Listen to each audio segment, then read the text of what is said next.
Hello friends, welcome back to the channel. Today we will learn one more set of 10 questions. In this series I will make total 50 videos. If you are preparing for railways, NTPC's SSC, Railway Group D, SSC CGL, CHSL, MTS, CDS, NDA and various government exams, these videos will be very helpful to you. Before starting, I request you all to like, share and subscribe the channel so that you can get notification whenever I will upload the video. Now let's start with the first question. The first question is, who was the Governor General of India during the establishment of Indian National Congress in 1885? The options are: option number A is Lord Dalhousie, option B is Lord Lytton, option C is Lord Dufferin and option D is Lord Ripon. Now if you know the answer, please comment in the comment box so that you can analyze how many questions you have corrected at the end of the completion of the video. And I will also see how many of you can answer. So the answer of the question is option number C, that is Lord Dufferin. Okay, now we will see some other points related to these questions. The first is, the first meeting of INC was planned in Pune. Yes, by A.O. Hume, but due to the spread of Haja, meeting occurred. The Pune plan was cancelled and this meeting occurred in Bombay on 28th of December 1885. Okay, next point is, first Indian lady president of Indian National Congress was Sarojini Naidu. First lady president of Indian National Congress was Annie Besant. Keep it in mind that Annie Besant was first lady, but she was not Indian. First Indian lady was Sarojini Naidu. Next point is, first British president of Indian National Congress was George Jouley.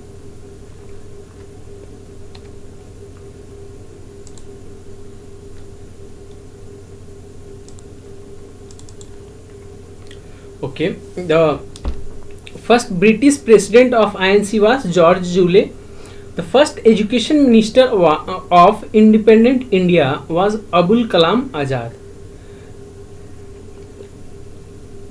Abul Kalam Azad wrote a book, India Wins Freedom. He also used to write a newspaper, Al Hilal. Now this is all for this question. Now the question number 2 is, how many times national emergency is imposed in India? Option A is 3 times, option B is 2 times, option C is 1 times or option D is never. So the answer is 2A, that is 3 times. Now we will see when national emergency was imposed in India. First we will see according to which article of Indian Constitution national emergency can be imposed. The Constitution of India gives the rules and regulation for imposing the national emergency according to Article 352. This is very important. Article 352 gives the idea about the national emergency.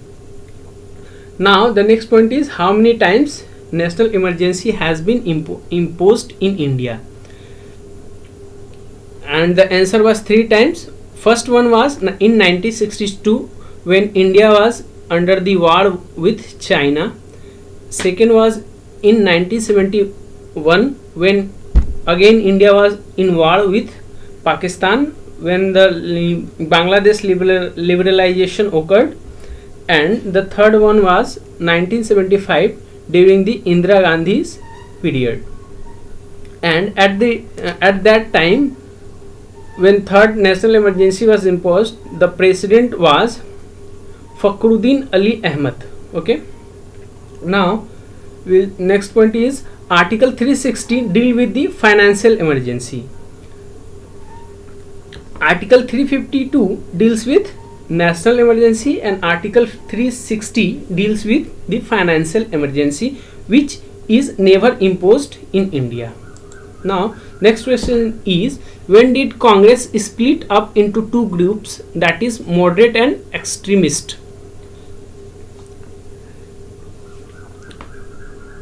Congress, after the establishment of 1885, a certain time came when they divided into two groups. Question is, in which year they divided into two groups? Option A is in 1916 Lucknow session of Indian National Congress. Option B is in 1907 Surat session of Indian National Congress, and option C is 1906 Kolkata session of Indian National Congress, and option number D is none of the above. So if you know the answer, please comment in the comment box. Answer is option number B, that is 1907 Surat. In 1907, Indian National Congress in Surat meeting split up into extremist and moderates. In extremists, there were mainly three people: Lala Lajpat Rai, Bal Gangadhar Tilak, and Bipin Chandra Pal. And moderates were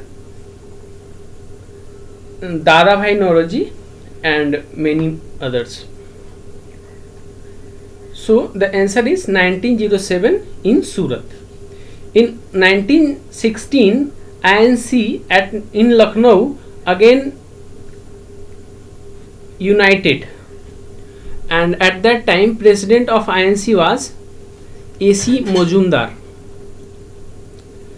Now we will see some other points related to the question. Sarojini Naidu called Jinnah as the ambassador of Hindu-Muslim unity for helping the unification of Congress and Muslim League. In 1907, Congress was split up into two groups, but in 1916, Congress again united, and the Muslim League also came together with Congress. So Sarojini Naidu called Jinnah as the ambassador of Hindu-Muslim unity, helping the unification of Congress and Muslim League. But later Jinnah demanded a separate. Later Jinnah what did? He demanded a separate Muslim nation and got support from Muslim masses. Jinnah gave call of direct action, in which thousands of Hindus in Kolkata were attacked, killed brutally, and riot happened. Later India was divided into three parts. Now the question number 4 is, who is the chairperson of Inter-State Council which resolved the issue related to two or more states? Okay, whenever there is a issue between two states, they go to Interstate Council, and we have to answer who is the chairperson of Interstate Council. Option A is CJI, that is Chief Justice of India. Option B is President.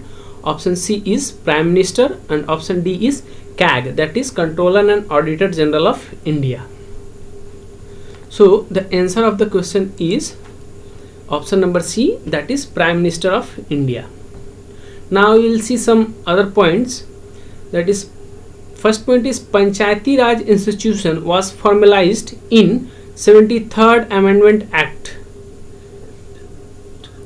So Panchayati Raj institution was formalized in 73rd Amendment Act, and it is mentioned in 11th schedule of Indian Constitution. Now next point is, it has, that is the Panchayati Raj institution has power to make law and govern. I'm sorry, here spelling is mistake. Law, and there will be not law, it would be law. And government on, okay, it has power to make law and govern on 29 subjects. Next point is, according to the Article 40, state government have to organize village panchayats.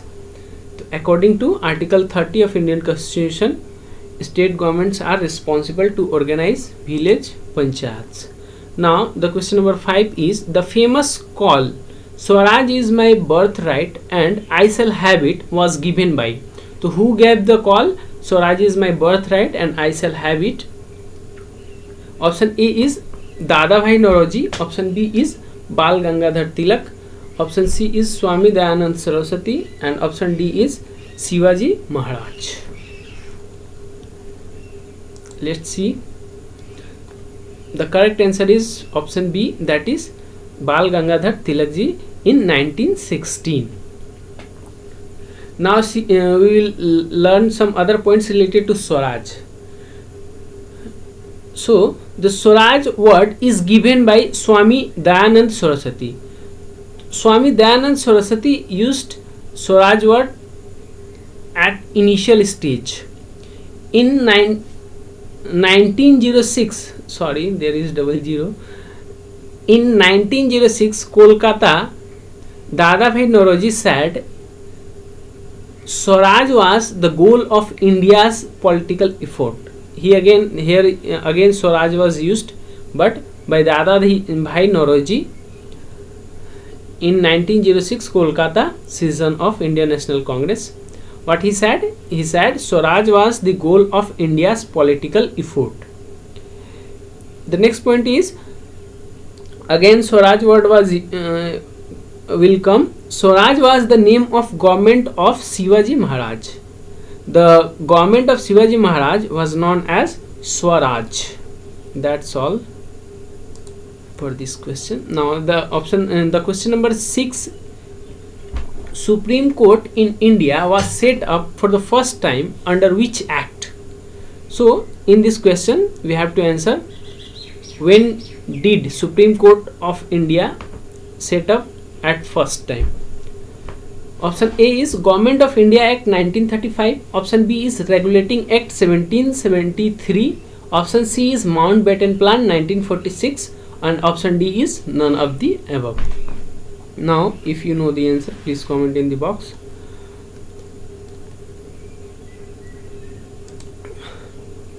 So our answer is 6B, that is option number B, which was Regulating Act 1773.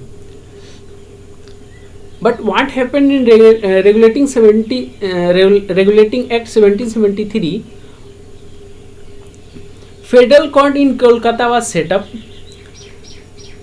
by Regulating Act 1773, but SC, that is Supreme Court, which we see at present, was proposed in Government of India Act 1935, but built by Government of India in 1950 after independence.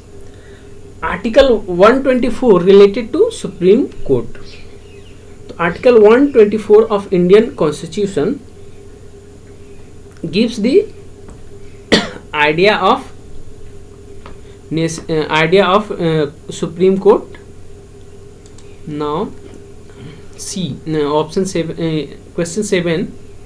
Who destroyed the Nalanda University made by Kumar Gupta and Vikramshila University made by Dharmpala? So the question itself contains many questions. That is Nalanda University, which was built by Kumar Gupta, and Vikramshila University, which was built by Dharmpala. So the answer is here we have to answer who destroyed these universities. Who was that idiot who destroyed? Option A is Aurangzeb, Option B is Alauddin Khilji. Option C is Bakhtiyar Khilji, and option D is Jahangir. So the answer is option number B, that is Alauddin Khilji. Oh, I'm sorry. Option is answer. Option number C. Answer is option number C, that is Bakhtiyar Khilji. He destroyed many monuments and temples, including these world famous universities, and put the library on fire, which continued to burn for months. So you can imagine how many books and literatures he destroyed and put the world behind, how many decades or centuries. Now the question number 8 is Tripitak is related to. Tripitak is related to, option number A is Jain literature, Buddhist literature, Vedic literature, Sanatan Sahitya. So the answer is Buddhist literature, option number B.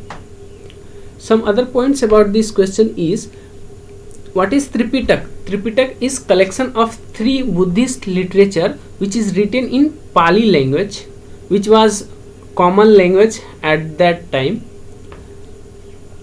Next point is, who written these 3 literatures? First literature of Tripitak was Vinay Pitak, that was written by Upali. The second was Sud Pitak, that was written by Anand, and the third was Abhidham Pitak, that was written by Mowgli Pottis. And Mowgli Pottis was the person who converted Samrat Ashok into Buddhism. That is the Tripitak. Now the question number 9 is, Government of India takes legal advice. I'm sorry, here will be from. Advice from.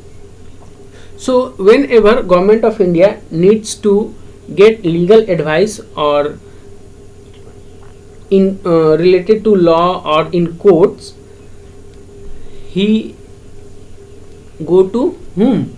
CJI, Chief Justice of India, CAG, Controller and Auditor General of India, Attorney General of India, Law Minister of India. So the answer will be, of course, option number C. As according to Article 76. Article 76 of Indian Constitution provides the facility to the Government of India, and Auditor and Attorney General of India can participate in the seating of both house, but he can't vote. So some other points related to Auditor General of India is, Auditor General of India is the person who can participate in any house of the parliament, that is Lok Sabha or Rajya Sabha, but he can't vote on any bill or any decision. Okay. Now the next point about the Attorney General of India is, he is not full-time employee of Government of India. He can work for private players but not against the Government of India.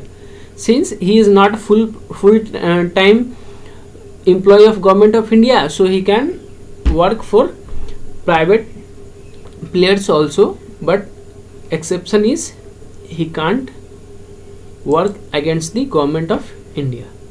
Now the last question of the day is, which one of the following is example of Kharif crop? We have to choose which is example of Kharif crop. Option A is rice, wheat, mustard and pea. Answer should be option A. Option A. Now we will see some other crops which comes under Kharif. And Kharif crops are rice, jawar, bajra, maize, cotton, pulses, oil seeds, and barley, wheat, pea and gram comes under the Rabi crop. I have forgotten to write here Rabi crop. Okay, barley, wheat, pea and gram are the examples of Rabi crops, and these are the Kharif crops. That's all for the day, friends. Now, as I have told you that I will make total 50 videos in this series, and that will be, I think, very useful to most of the aspirants who are preparing for various exams. And once again, I will request you to subscribe, like and share these videos. Thank you.